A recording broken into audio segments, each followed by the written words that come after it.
تو ویژن جو ہے وہ تکمیل کا نام نہیں ہے، وہ منزل کی تعین کا نام ہے۔ اس لیے کسی نے پوچھا کہ بہت سارے ہم بڑے بڑے ویژن اس لیے نہیں بناتے کہ زندگی تو ساتھ ہی نہیں دیتی، زندگی تو بڑے بڑے ویژن بنا کے کیا کریں گے؟ امت کے لیے یہ کرنا ہے، دنیا کے لیے یہ کرنا ہے، پڑوسیوں کے لیے کرنا ہے۔ چھوڑو یار، زندگی بتا لو یار 4 دن کی۔ تو تقی صاحب دعوت برکاتہ کا نام کتنے لوگوں نے سنا ہے؟ ان کا ایک شعر ہے، وہ فرماتے ہیں قدم ہو راہ الفت میں تو منزل کی ہوس کیسی، قدم ہو راہ الفت میں تو منزل کی ہوس کیسی، یہاں تو عین منزل ہے تکن سے چور ہو جانا، یہاں تو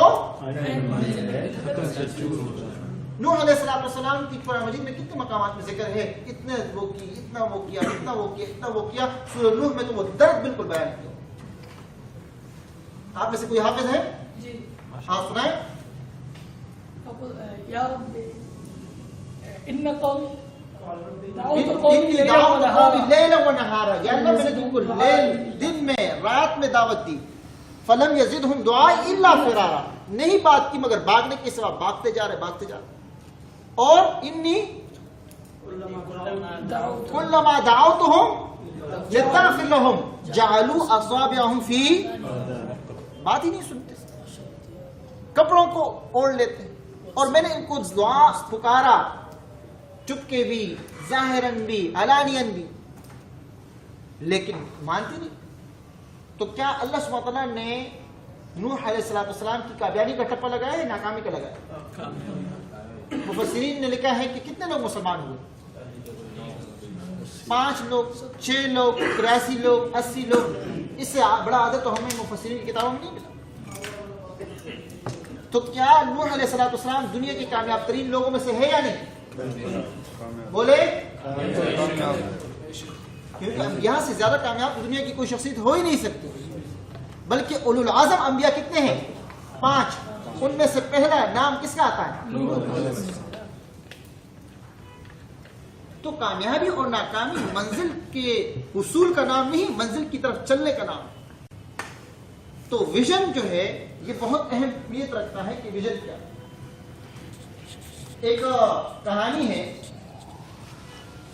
لوئس کیرل جو ہے ایک امریکن برطانیہ مصنف ہے، یہ اس زمانے کی کہانی ہے جب برطانیہ کو سورج جو ہے غروب نہیں ہوتا تھا، اتنی طوالت پر ان کی حکومت تھی۔ اور یہ 1832 اور 1898 کے درمیان اس مصنف نے اپنے قوم کے بچوں کو اجاگر کرنے کے لیے کہانی لکھی۔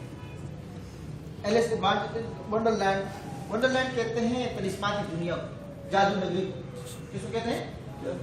جادو نگری ہوتی ہے، ہم لوگوں نے بچپن میں کہانی سنے، جن آیا اور دیو آ گیا، اس کو کہا گیا، یہ کہانی ہوتی ہے۔ تو اس میں جو مرکزی کہانی ہوتی ہے وہ ایک بچی کی ہے، یہ چھوٹی سی بچی ہوتی ہے، اس کی دوست ہوتی ہے، یہ ایلس ہے۔ یہ دونوں چلتے ہیں تو چلتے گاؤں میں ایک خرگوش کے پیچھے بھاگتے ہیں، اچانک جو ہے یہ ایک جنگل میں چلے جاتے ہیں اور گر جاتے ہیں، تو ایک طلسماتی دنیا میں پہنچتے ہیں۔ طلسماتی دنیا میں پہنچ جانے کے بعد وہاں پر راستہ 2 راہ ہو جاتا ہے، ایک راستہ یوں جاتا ہے، ایک راستہ یوں جاتا ہے۔ اب درمیان میں ایک درخت ہوتا ہے، بلی اس درخت پہ چڑھ جاتی ہے۔ تو ایلس اس سے کہتی ہے اپنی بلی سے کہ بلی صاحبہ مجھے یہ بتاؤ کہ میں اس راستے پہ چلوں یا اس راستے پہ چلوں، مجھے یہ بتاؤ کہ میں اس راستے پہ چلوں یا اس راستے۔ تو بلی سے کہتی ہے ایلس آپ یہ بتاؤ کہ جانا کہاں، ایلس پہلے آپ یہ بتاؤ کہ جانا کہاں۔ تو ایلس کہتی ہے کہ مجھے تو پتہ ہی نہیں، مجھے تو پتہ ہی نہیں۔ تو بلی کہتی ہے اس راستے پہ جاؤ یا اس راستے پہ جاؤ، کوئی فرق نہیں، اس راستے پہ جاؤ یا اس پہ جاؤ تو کوئی فرق نہیں پڑے گا۔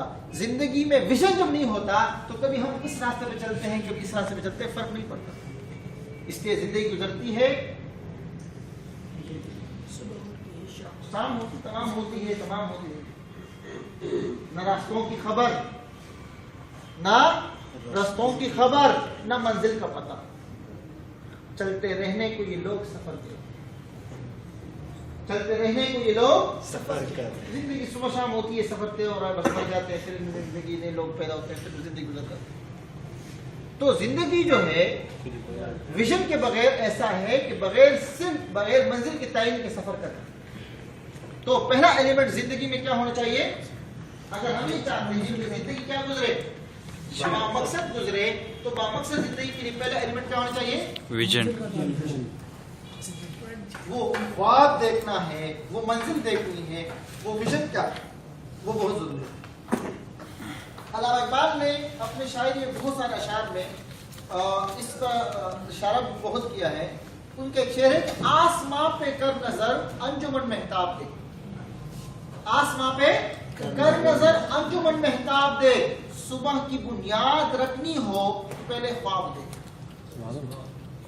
صبح کی بنیاد رکھنی ہو تو پہلے خواب دے. اور ایک جگہ لکھتا ہے کہ جہاں داری سے ہے دشوار کارے جہاں بینی. ویژنری لوگ، جہاں داری سے ہے دشوار کارے جہاں بینی.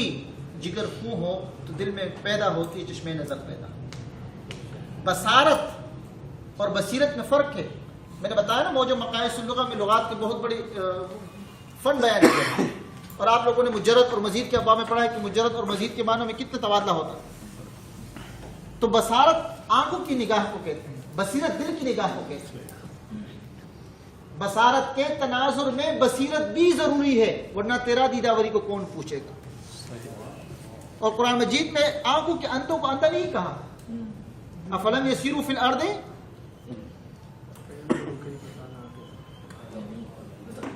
فإنها لا تعمى الأبصار ولكن تعمى القلوب التي، وہ حالانکہ تاکید کی ضرورت نہیں تھی، کہتے وہ دل جو سینے کے اندر. تو آنکھوں کے اندر کو آما نہیں کہا، دل کے اندر کو اندھا کہا. تو بصارت کی موجودگی میں بصیرت بھی ضروری ہے. تو علامہ اقبال کہتے ہیں کہ جب خون جگر ہو نا، دل جو ہے وہ تڑپے، تب جا کے جو ہے وہ تصویر سامنے آتی ہے جو امت کی درد کی.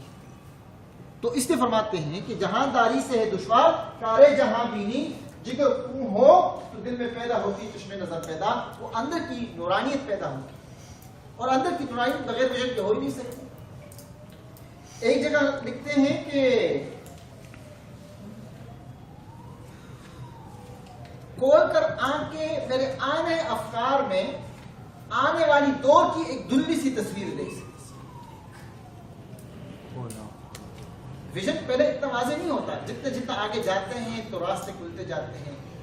قرآن مجید میں کس طرح ہے وَمَن يَتَّقِ اللَّهَ يَجْعَل لَهُ مَخْرَجًا، اس کے لیے راہیں نکالو. من جاہد فینا لنہدینہ سبل جمع ہے یا واحد ہے؟ راہیں کھول دیتے ہیں، راستہ نہیں. تو کامیابیوں کے راہیں کھلنا شروع ہو جاتی ہے. تو پہلا ایلیمنٹ جو ہے وہ ہے اسٹریٹجک ویژن کا. دوسرا جو ایلیمنٹ ہے، یہ میں اس لیے بتا رہا ہوں کہ اسٹریٹجک ٹائم مینجمنٹ کا کانسیپٹ، اسٹریٹجک ویژن کا تصور بغیر ویژن کے سمجھ ہی نہیں آ سکتا. اگر زندگی میں مقصد نہیں ہے تو ٹائم کہاں گزارے بھائی؟ اگر زندگی میں مقصد ہی نہیں ہے تو ہم جو کچھ کر رہے ہیں تو ٹھیک ہے نا، وقت تو بیت رہا ہے. اگر زندگی میں مقصد ہوگا تب بات آئے گی کہ وقت کو کیسے مینج کریں. اور اس بات کے لیے وقفے کے بعد کہ ٹائم مینجمنٹ میں کیا چیز کور ہوتی ہے. 3:15 ہو گئے.